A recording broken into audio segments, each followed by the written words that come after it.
स्वागत है आपका फिर से हमारे आरएस एजुकेशनल क्लासेस में। तो आज हम क्या पढ़ने वाले हैं, ज़्यादा टाइम वेस्ट नहीं करते हैं हम। आज हम पढ़ने वाले हैं इन्वायरमेंटल केमिस्ट्री। ठीक, पर्यावरणीय रसायन में हम पढ़ने वाले हैं कि विश्व की अकाली जल आपूर्ति किस किस साधनों से होती है और कितनी होती है। तो ये हम विश्व की अकालिक जल आपूर्ति हम पढ़ते हैं इन्वायरमेंटल केमिस्ट्री के थ्रू। ये हमारे इन्वायरमेंटल केमिस्ट्री में आता है। तो विश्व की अकालिक जल आपूर्ति किन किन से पूरी होती है और कितने प्रतिशत होती है वो हम आपको बताने वाले हैं। ठीक, तो हम यहाँ एक कॉलम बना देते हैं।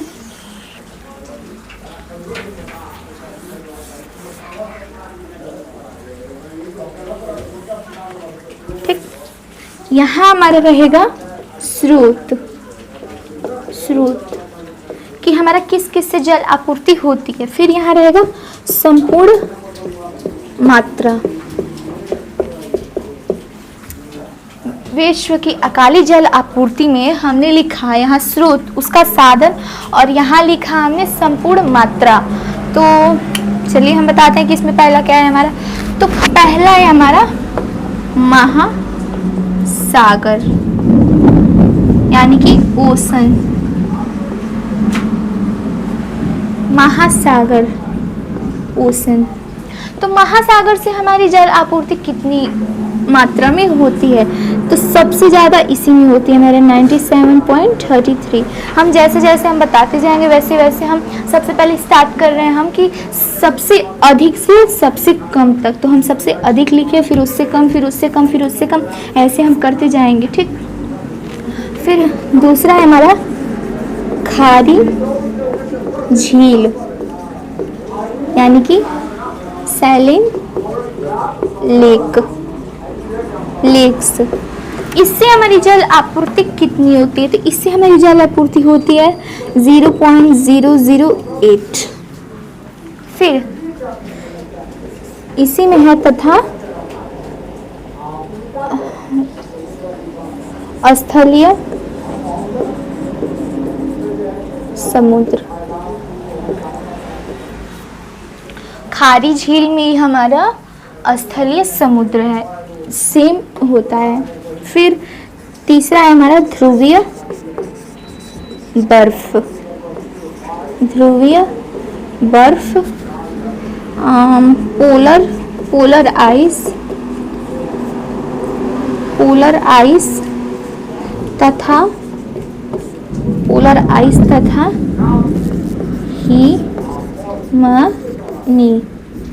हिमनी ग्लेशियर्स। तो ध्रुवीय बर्फ, पोलर आइस और हिमानी ग्लेशियर से हमारी जल आपूर्ति कितनी होती है? तो इससे हमारी जल आपूर्ति होती है 2.04। तो महासागर, ओशन से हमारी 97.33 सबसे ज़्यादा मात्रा में होती है। फिर हमारा खारी झील तथा स्थलीय समुद्र सेम है। खारी झील में और स्थलीय समुद्र से कितनी होती है? तो 0.008 होती है। फिर हमारा है ध्रुवीय बर्फ, पोलर आइस तथा हिमानी ग्लेशियर्स 2.04। अब इसके आगे हम बताते हैं आपको।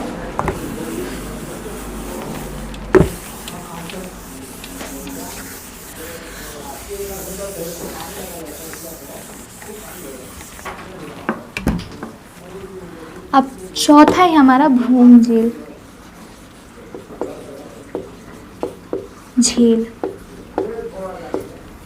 यानी कि ग्राउंड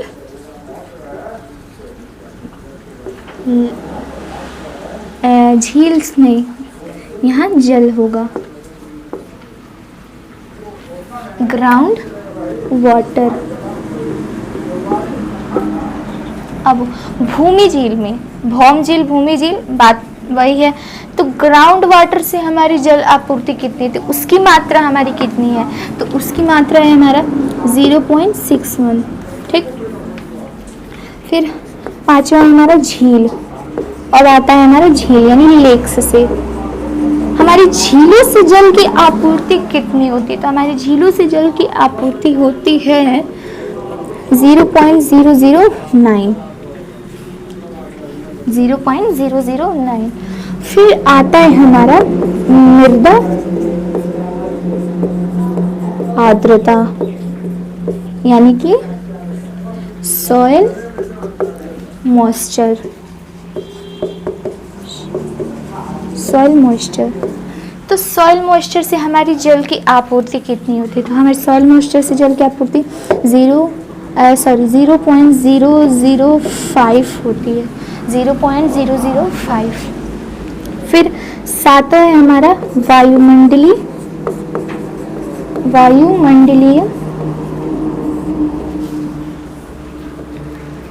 जल वाष्प।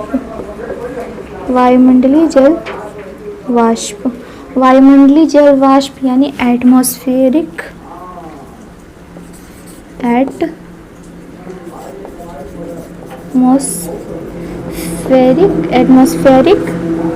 Water vapour.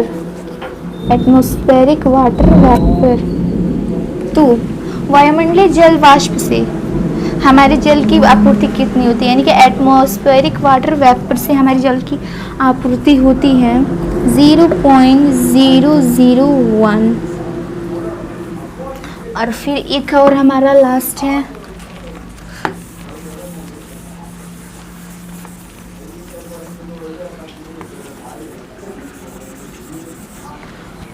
हमारा 8वां, नदियाँ।